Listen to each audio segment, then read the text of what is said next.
the Lord of the Rushie River.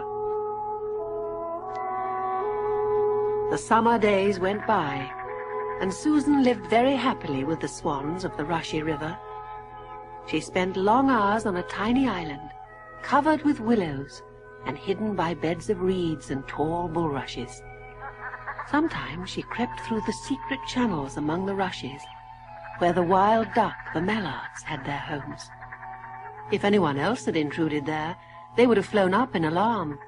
But the Lord of the Rushie River had given his orders, and not a duck betrayed her.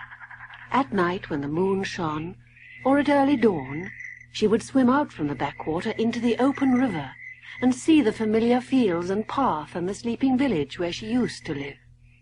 Every now and then, someone out late or very early caught a glimpse of her, and a tale went round that there was a water sprite in the river, but few people believed it.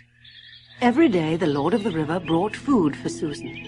He collected it in a basket she had made from rushes, and which he carried in his beak.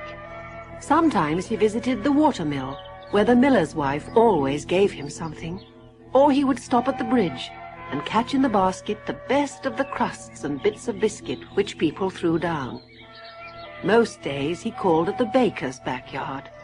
The baker's little daughter would sit on the low wall, looking out for him. In her lap were buns or scones or rolls or broken cakes from yesterday's baking, and she little guessed that they would be eaten by a child like herself. The swan bowed his head courteously in thanks and swam on. Susan became taller and plumper, browner, happier and prettier every day. Only one thing troubled her. Where could she get a dress to put on when the time came to meet her daddy? Her old frock was nothing but a shapeless rag. At last she explained her problem to Madam Penn, the mother swan, and Madam Penn discussed the matter with the Lord of the Rushie River. "My son says he can help you," she later announced to Susan. "Every Monday the baker's wife hangs out her washing in her backyard.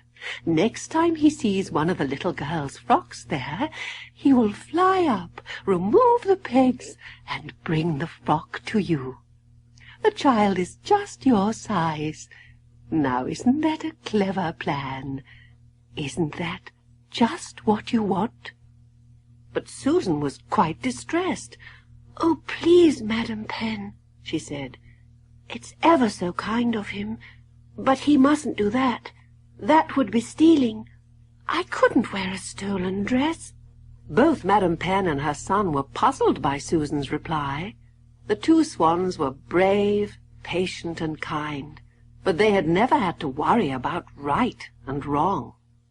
Susan explained what was meant by stealing, and persuaded them that it was wrong.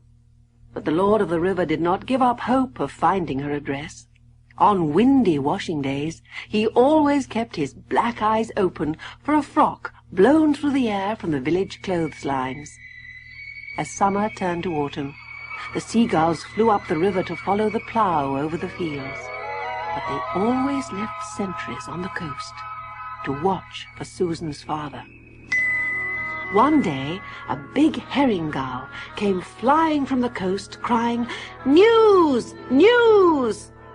Wheeling in great circles, he descended to the old swan's nest where Susan and the swans had gathered eagerly to meet him.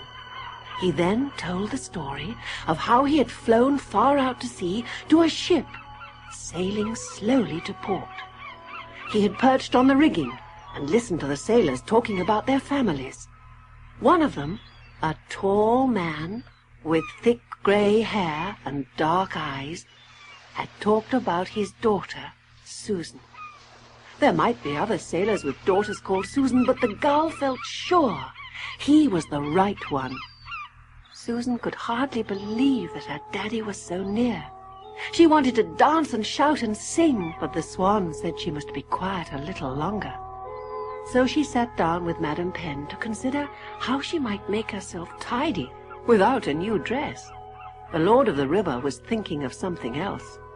"I'm going to see for myself that this is the right man," he said, and as the sun began to set, he spread his wings and rose up in the air. He flew to a ship which now lay at anchor outside the harbour. The wind had dropped, and the tide was running out, so the ship could not enter until the morning. A group of sailors was leaning on the rail of the deck, looking towards the shore. "It's queer for a swan to come out to sea. I wonder what he wants," said one, as he watched the proud bird land on the water and swim slowly round the ship. "Why, I'm sure it's John Swan," said a tall, grey-haired man. "I looked after him when he was a cygnet with a broken leg.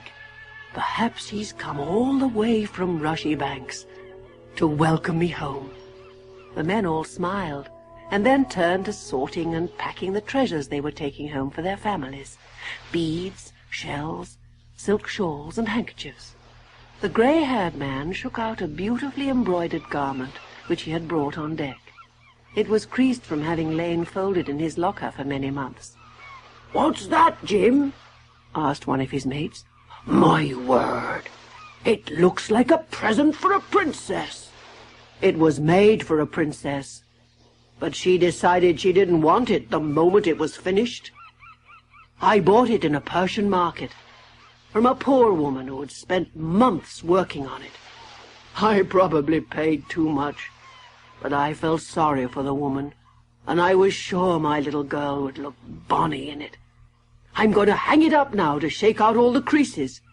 He hung it over the rail and stood admiring it. And indeed it was a wonderful sight as the setting sun lit up its glowing colours. Around the hem was embroidered a border of leaves and flowers of every lovely hue. All over the dress butterflies and little birds and falling blossoms were worked with delicate skill, except where, on the breast, was a great golden sun with long rays that went glinting down between the birds and flowers.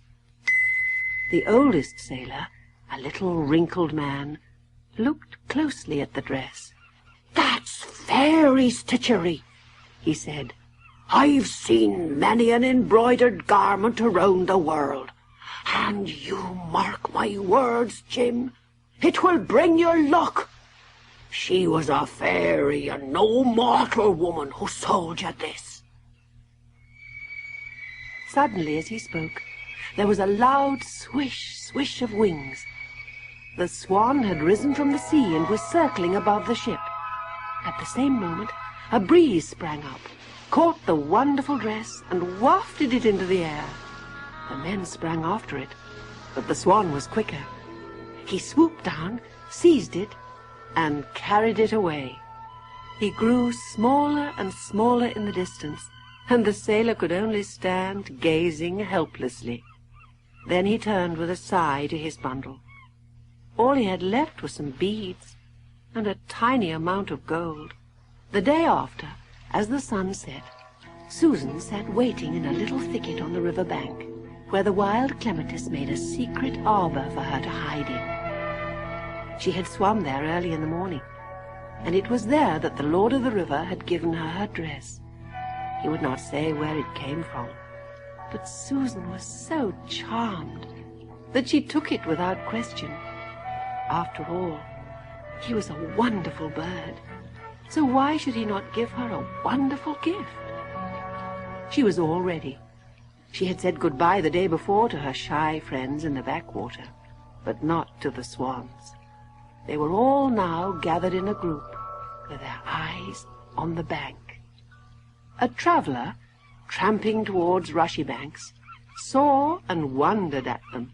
He also wondered at the seagulls who seemed to be going with him, dashing ahead every now and again, and crying and calling, and then returning and wheeling around his head. Suddenly their cries grew louder, and a girl ran onto the path in front of him. She stood shading her eyes from the setting sun that shone full on her rosy face and bare brown hands and feet. It shone too on her dress, and showed all its fairy colours. The next moment she started forward, and with a cry of joy she was in her father's arms. The seagulls ceased their screaming, and the swans, all but one, glided silently away. There was so much to talk about that when the stars came out, Susan and her father were still lingering on the riverbank. The birds had told her that other people were living in their old cottage, so the sailor said they would spend the night at the inn. "Come," he said at last. "it's time for supper and bed." But as they turned to go, she gave a last look at the river and saw her faithful friend waiting near on the dark water. "Oh, Daddy," she said, "here is the Lord of the Rushie River. He never said good night to him." The sailor took off his cap. "My lord," he said, "I'm a plain man, and John Swan was the name I gave you when we met before, not knowing your title. But whatever I call you, I thank you, sir, with all my heart, for your care of my little girl." Well satisfied, the Lord of the Rushie River bowed his head, then sailed majestically home. Susan and her father went to the inn, but they did not have to stay there many days. At that very time, the old ferryman gave up his job, and the sailor took it over. The little cottage by the ferry, a mile down the Rushie River, just suited him and Susan. In the years that followed, he never tired of telling how all his happiness was due to John Swan, the Lord of the Rushie River. And John Swan visited the ferryman and his daughter every day, and felt proud of his share in their story.